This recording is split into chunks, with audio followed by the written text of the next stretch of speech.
Magandang araw, magandang gabi, magandang umaga. Respective po kung anong oras nyo napapanood ang ating training number 12 for the Sensia Philippines para po sa ating mga franchise owners and para din po sa ating mga ISG members. Ako po si Philip Wen Bumbita and ako po yung inyong training host ngayong araw na ito. And this is our 12th training module and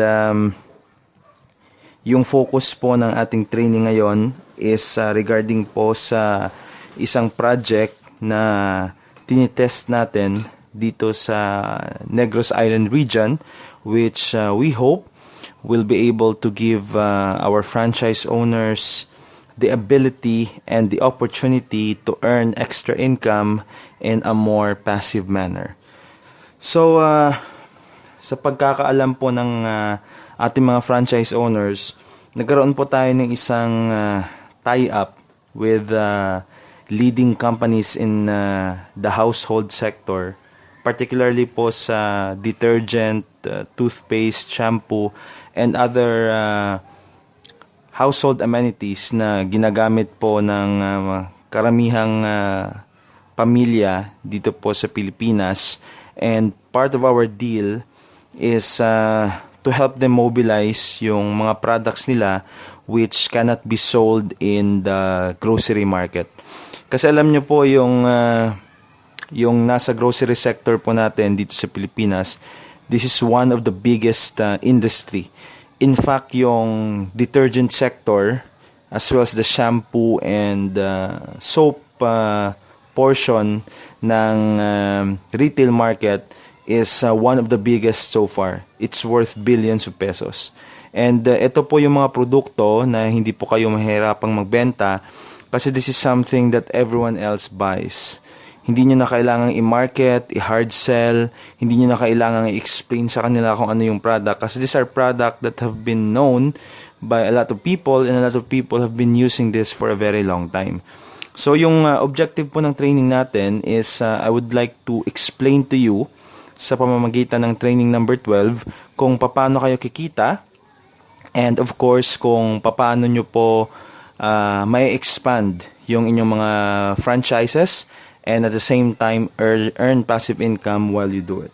So this is training number 12 and yung pinaka-objective natin of course is to explain to you and to help you guys expand your franchise ownership. Alam niyo naman kasi that we are running on a very tight timeline and we have projects pending ahead of us. And the main objective ng ating livelihood program is to be able to help yung ating mga franchise owners na magkaroon ng passive income with the intention and the end goal na habang kumikita sila or in the future if in case they earn passive income on a more consistent basis, they will have enough operating money and enough seed fund to be able to explain their businesses and to be able to expand their franchises in the territory that they are managing. So yung pinaka bottom line pa rin ng ating livelihood program and the movement of our household products is to expand our franchises. Yun pa rin yung bottom line sa lahat. Ngayon po, you have to remember na limited lang po yung supplies na pinoprovide sa atin kasi nga yung target market natin ngayon is just Negros Island, to be more precise. Pero if there are some of you that are willing to order, even if you guys are outside Negros Occidental and Negros Oriental, we will try our best if makakaya kayo ng ating supply. Kasi for the moment, we will be supplied, yung supply natin will be about 3,600 kilos lang. So that's 3.6 tons. Yun lang yung kayang isupply sa atin. That includes 3.6 tons for the detergent, 3,600 liters for the dishwashing liquid. So, meron lang po specific number of or specific amount of household products na pwedeng isupply sa atin. So, with that being said, we encourage everyone, particularly yung mga franchise owners natin who are based here in Negros Occidental and Negros Oriental, to act quickly para po mailagay namin kayo sa listahan ng mga franchise owners who are willing to make this as a means to earn passive income on a monthly basis. So, gumawa po kami ng memorandum and contract, which is that is corporate document number 14, series of 2015. No, corporate document number 14, series of 2015.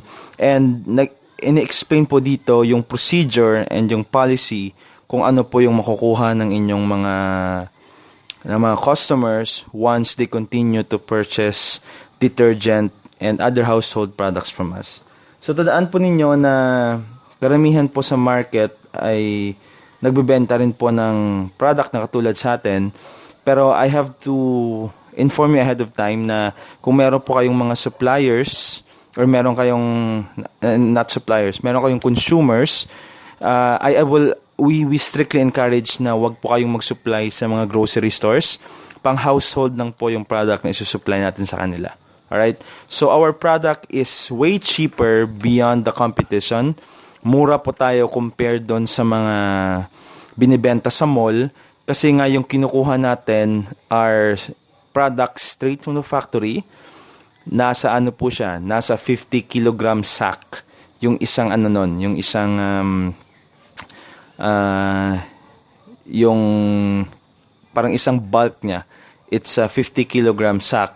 Pero nakita namin na medyo mahirap namang ibenta yung isang sako ng Ariel, for instance. So we decided to just go ahead and repack yung 50 kilogram sack para mas magaan sa inyong ibenta.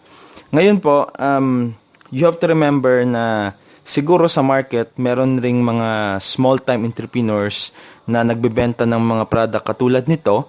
Pero I think our biggest advantage, more than anyone else, is meron kasi tayong binibigay na gift card. Meron tayong binibigay na gift card. So para po maintindihan ninyo, ito po yung mga meron po tayong mga list ng gift card. Ito po, kung pwede nyo po siyang matingnan isa-isa.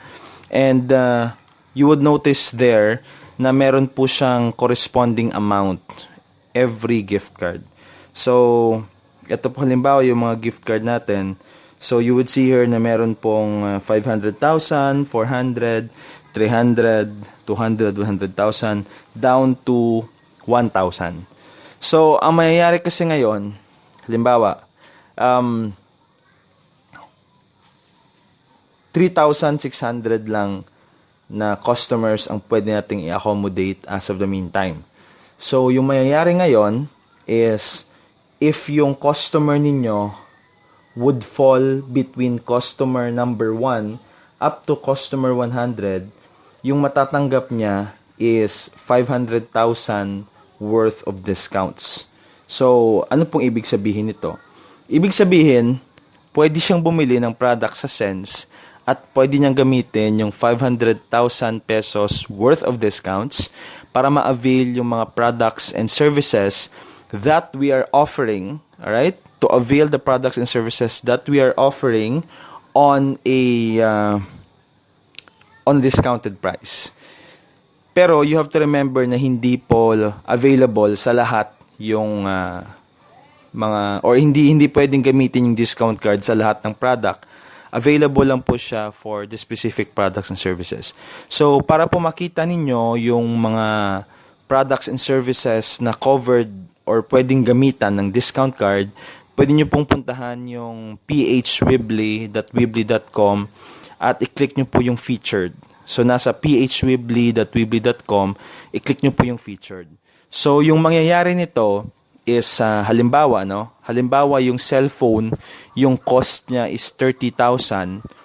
Pwede po na yung babayaran niya lang sa atin is 17,000 in cash and the remaining 13,000 is going to be paid via the discounts. So yun po yung magiging parang policy and procedure natin.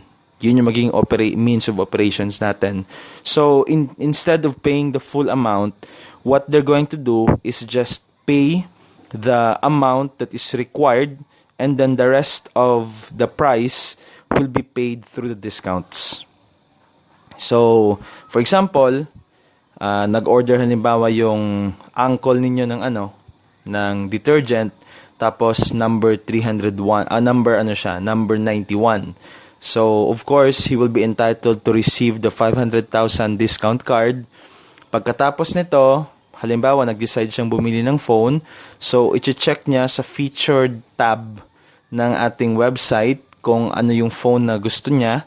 Then, he will pay the remaining amount in cash, and then the other amount will be paid through the discount card. So, yun po yung magiging procedure niya.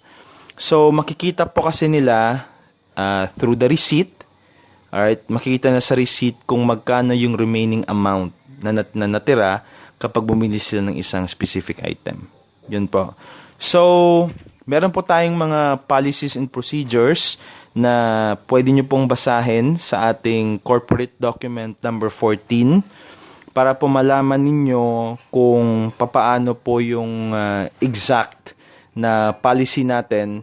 Kasi yung 500,000 na to, ibibigay natin sa kanila ng free so long as nasa first 100 sila na nag-order ng mga product. Kung nasa first 200 naman sila, ay ibang discount card naman po yan. So, lahat po ng policy and procedure na to ay naipost po natin sa list ng ating mga files. So, pwede nyo po silang tingnan isa-isa at pwede nyo po silang aralin para po mas alam natin kung paano gawin yung business na to. Pero this is a very beneficial opportunity for all of us, kasi I think in the entire Philippines tayo lang po yung gumagawa nito, that we're giving people discounts and we're encouraging people to purchase monthly through us para po mas matulungan namin kayo. So basahin nyo lang po yung policies and procedures natin kung ano po yung pwede nilang matanggap every time na bumibili sila.